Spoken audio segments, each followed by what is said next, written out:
अस्सलाम वालेकुम दोस्तों, अपनी नेक्स्ट वीडियो के साथ आपको वेलकम करता हूं अपने इस चैनल में। उम्मीद है आप सब खैरियत से होंगे। तो चलते हैं आज की अहम न्यूज की जानिब। सबसे पहले बात करेंगे स्पेन नेशनलिटी हलफ बर्दारी की ताज़ा तरीन सूरत हाल क्या है। इस पे काफ़ी दोस्तों के कमेंट भी आए हैं। उसके बाद स्पेन नेशनलिटी मुज़ाकरात हड़ताल की तारीख, इस पे बात करेंगे। इस पे भी काफ़ी दोस्तों के कमेंट आए हैं। तरहीता नमरोसा और बिजली के बिलों के बारे में एक अहम खबर है, वो आप लोगों के साथ शेयर करूंगा। और स्वीडन की तरफ से भी एक अहम ऐलान किया गया जिसपे अक्टूबर में इम्प्लीमेंट किया जाएगा, इस पे बात करेंगे। दोस्तों नीचे आपको दो लिंक मिलेंगे जो आखिरी दो न्यूज के हैं। वीडियो की डिटेल की तरफ जाने से पहले आपको कहना चाहूंगा कि आपके जो बहुत सारे कमेंट्स आते हैं उसमें से कुछ कमेंट्स तो ऐसे होते हैं जिनको मैं कवर कर लेता हूं इस वीडियो में, जो डेली आपके साथ ये न्यूज की वीडियो में शेयर करता हूं। लेकिन बहुत सारे कमेंट ऐसे होते हैं जिनको मैं वहीं पे शॉर्ट आंसर दे के कवर कर लेता हूं और उनको समझ आ जाती है। लेकिन फिर भी कुछ ऐसे कमेंट बच जाते हैं, एक या दो, जिस पे डिटेल के साथ उनको बताना जरूरी होता है, वरना उनको सही तौर पे समझ नहीं आ सकती। तो अगर इसी चैनल पे वो भी वीडियो अपलोड करना शुरू कर दो तो इस तरह से आपके लिए ये वीडियो की तमाम डिटेल समझना भी मुश्किल हो जाएगी। इस वजह से वो एक चैनल जो मैंने ऑलरेडी आपको कहा है आज से 2 दिन पहले, वहां पे मैं आपके जो कमेंट्स पे वीडियो है वो अपलोड कर रहा हूं। वहां पे 2-3 आपके कमेंट्स का आंसर दे भी दिया है। आप लोग जो कमेंट करते हैं वो लाजमी तौर पे उस चैनल को भी सब्सक्राइब कर लें और वहां पे भी देखा करें आपके कमेंट्स। हो सकता है जो कमेंट आप करना चाहते हैं वहां पे ऑलरेडी मैं उस पर डिटेल वीडियो बना चुका हूं। वीडियो ज्यादा लंबी नहीं होती, 1.5 मिनट की, 2 मिनट की, मैक्सिमम 2.5 मिनट की वीडियो में मैं वो आंसर कवर करता हूँ, लेकिन डिटेल के साथ बताता हूँ ताकि आपके जहन में भी कंफ्यूजन ना हो। तो उस चैनल को भी लाजमी तौर पे आप सब्सक्राइब कर लें ताकि आपको सही तौर पे तमाम चीजों की समझ आ सके। स्पेन नेशनलिटी हलफ बर्दारी की ताजा तरीन सूरत हाल क्या है, इस पे दोस्तों मैं खुद भी इन्वॉल्व हूँ। और क्योंकि एक दो खुरामिनतों करवानी है जानने वालों की, करीबी फैमिली की, तो इस वजह से मुझे काफी ज्यादा इसमें प्रैक्टिकल एक्सपीरियंस से मैं गुजर रहा हूँ। यहाँ पे इस वक्त क्या सिचुएशन है, इस वक्त ये सिचुएशन है कि जो रजिस्ट्रो सिविल है, जहां पे पहले टाइम आज से साल पहले 3 महीने का, 4 महीने का, मैक्सिमम 6 महीने का मिलता था, वहां पे भी आप 1.5 से 2 साल का टाइम मिल रहा है। यहाँ पे मैं एग्जांपल दूंगा संता क्लोमा दी ग्रामा ने, जो कि पहले आपको 6 महीने तक टाइम दे देता था। अब उसके इस डेट में सीते जो है वो नवंबर 2024 के निकल रहे हैं और हो सकता है कि तो 1-2 दिनों में दिसंबर के शुरू हो जाएं, यानी कि दिसंबर 2024 का सीता अगर आपने खुरामिनतो करवानी है, संता क्लोमा दी ग्रामानेत के एरिया में रहते हैं। अब आप खुद अंदाजा लगाएं, जिस बंदे की आज की डेट में नेशनलिटी पास हो रही है वो 2024 के दिसंबर की या नवंबर की उसकी खुरामिनतो निकल रही है डेट, तो वो इतने अरसे वेट करेगा, वो क्या करेगा। इसमें काफी ज्यादा जो है वो परेशानी की बात है और ये बात समझनी चाहिए हुकूमती अदारों को। यहाँ पे कल वाली मैंने वीडियो में आपको बताया था कि एक अहम प्रोविंस की अदालत ने हुक्म दे दिया है कि उन माफिया के खिलाफ जो है कार्रवाई की जाए जो सीता कंट्रोल करते हैं, यानी कि इस मुख्तलिफ सॉफ्टवेयर के जरिए बुक कर लेते हैं और बाद में अपनी कीमत मुंह मांगी पे बेचते हैं वो सीता को।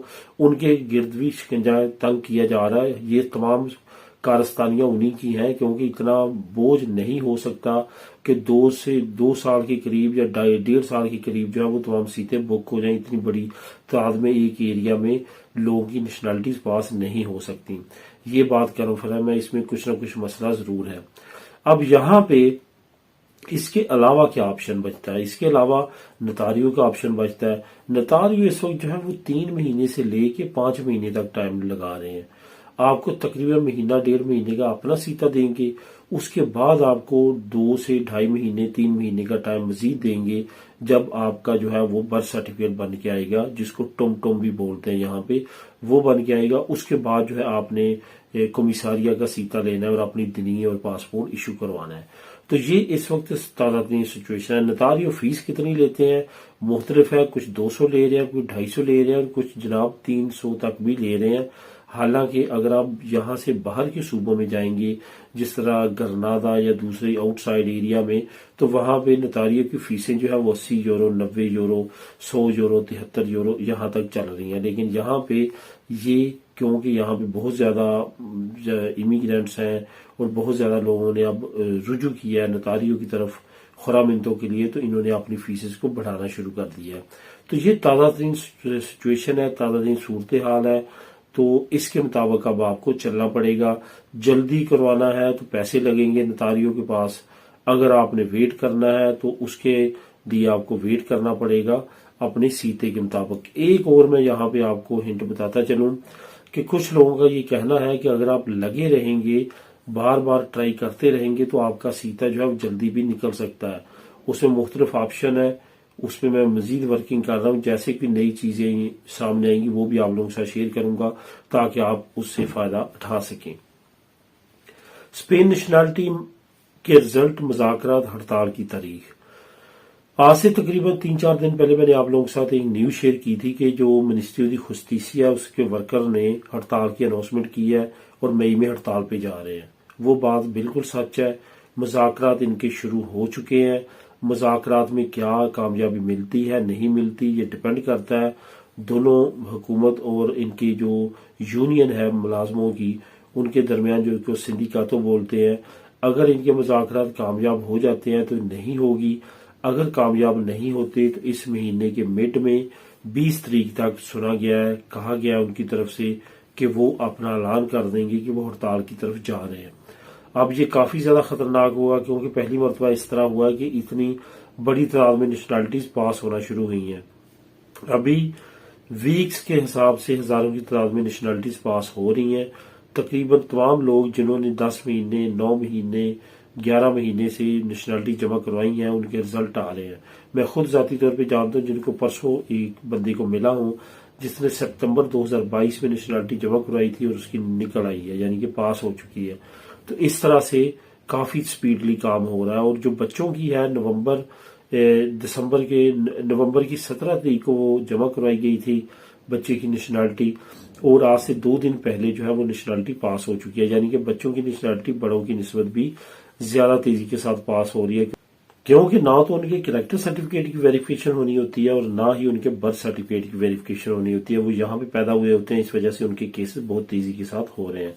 दोस्तों, इससे रिलेटेड जैसे भी नई अपडेट आएगी वो भी आप लोगों के साथ शेयर करूंगा। तरखेता नमरोसा और बिजली के बिलों के बारे में एक अहम खबर है। तरखेता नमरोसा दोस्तों जो रखते हैं लाजमी तौर पे बिजली के बिलों में, पानी के बिलों में, और बाकी जो आपके तरखेता नमरोसा के फायदे हैं उसमें मैं सेपरेट वीडियोस भी बना चुका हूँ। कहाँ कहाँ आप इससे फायदे उठा सकते हैं वो भी आप देख सकते हैं। बिजली के बिलों में भी आप करवा सकते हैं डिस्काउंट, पानी के बिल में भी करवा सकते हैं, यूटिलिटी बिल जितनी ज्यादा है वो तमाम में आप करवा सकते हैं। अगर आप कतलूनिया में रहते हैं तो आप जन्नी दादी कतलूनिया के जरिए जो अमदादें मिलती हैं, जो फायदे मिलते हैं, तमाम की लिस्ट उनसे भी निकलवा सकते हैं। वो भी आपको बता सकते हैं कहाँ कहाँ फायदा उठा सकते हैं। तो बिजली के बिलों को लाजमी तौर पर करवाएं। कुछ दोस्तों ने कमेंट किए कि तरखेता नमरोसा से बिजली के डिस्काउंट लिए जा सकते हैं। बिल्कुल लिए जा सकते हैं, इसका लाजमी तौर पर फायदा उठाएं। मई के महीनों में बिजली के बिलों में कमी आई है और उम्मीद की जा रही है कि आने वाले वक्त में मजीद कमी आएगी, लेकिन फिलहाल इतनी ज्यादा कमी नहीं आई। तकरीबन €5.55 के करीब जो है वो कमी आई है और आने वाले वक्त में मजीद इसको कमी को देखा जा सकता है। अहम खबर है क्योंकि गर्मियों में बिजली की यूटिलिटी ज्यादा बढ़ेगी, जिसकी वजह से ये बिजली के बिलों में कमी की आपके बिलों में काफी ज्यादा असर पड़ेगा। आखिर में दोस्तों एक अहम खबर की बात करते हैं, वो है स्वीडन। स्वीडन में अगर तो आप ईयू कार्ड लेके जाना चाहते हैं या आपके पास नेशनैलिटी और स्वीडन में जाकर काम करना चाहते हैं तो आपके लिए एक बड़ी खबर है, क्योंकि स्वीडन में ऑलरेडी बहुत अच्छी सैलरीज थी, बहुत अच्छे पैकेजेस थे और ईयू कार्ड पे भी आप वहां पे जाकर काम कर सकते हैं। नेशनैलिटी लेने के बाद भी किसी भी शेंजन स्टेट की नेशनैलिटी हो तो आप वहां पे जाके काम कर सकते हैं। इवन यूरोपीय यूनियन की नेशनैलिटी हो वहां पे काम कर सकते हैं। वहां पे एक अहम ऐलान किया गया है जो कि किया गया है लेबर मिनिस्ट्री की जानिब से। उन्होंने अहम प्रेस कॉन्फ्रेंस की है और नीचे जो मैं लिंक आपको दूंगा वहां पे भी आप खुद रीड कर सकेंगे। उन्होंने अपना जो मिनिमम वेजेस रेट है वो डबल कर दिया है। यानी कि पहले तकरीबन 1300 करोड़ था, लेकिन अब उसको 2600 जो है करोड़ कर दिया गया है। यहाँ पे ये बताता चलूं कि इस करोड़ की जो वैल्यू है तकरीबन वो बनती है 99 सेंट। 1 करोड़ जो है अगर यूरो का 99 सेंट हो तो वो 1 करोड़ बन जाता है। तो इस तरह से तकरीबन 2400-2500 करोड़ जो है उनकी मिनिमम सैलरी कर दी गई है। ये अंदाजा लगाएं आपके पहले 1300 सैलरी थी, फिर भी जो स्वीडन का इनकम रेशियो थी वो बहुत ज्यादा हाई थी और लोग अच्छी समझते थे और वहां पे जाना पसंद करते थे, लेकिन अब वो डबल हो चुकी है। अब आपको 2400 यूरो से कम कोई भी सैलरी नहीं देगा, यानी कि 2600 करोड़, 2600 समथिंग बनते हैं करोड़, उससे कम आपको सैलरी पे कोई नहीं रख सकता। ये बाई लॉ वहां पे कानून बन चुका है, यानी कि मिनिमम सैलरी रेट स्वीडन का ये मुकर्रर किया गया है। इस वजह से आने वाले वक्त में स्वीडन में इनकम अपॉर्चुनिटीज मजीद बढ़ सकती हैं, वहां पे तनख्वाहें बढ़ जाएंगी और काफी अच्छी अपॉर्चुनिटीज वहां पे आप अवेल कर सकेंगे। तो अगर आप स्वीडन जाने के बारे में सोच रहे हैं तो ये बेस्ट मौका होगा, लेकिन ये याद रखें कि अक्टूबर में ये कानून लागू होगा। तो दोस्तों ये थी आज की अहम न्यूज और इन्फॉर्मेशन। मिलेगी नेक्स्ट वीडियो में नई अपडेट्स के साथ। अल्लाह हाफिज।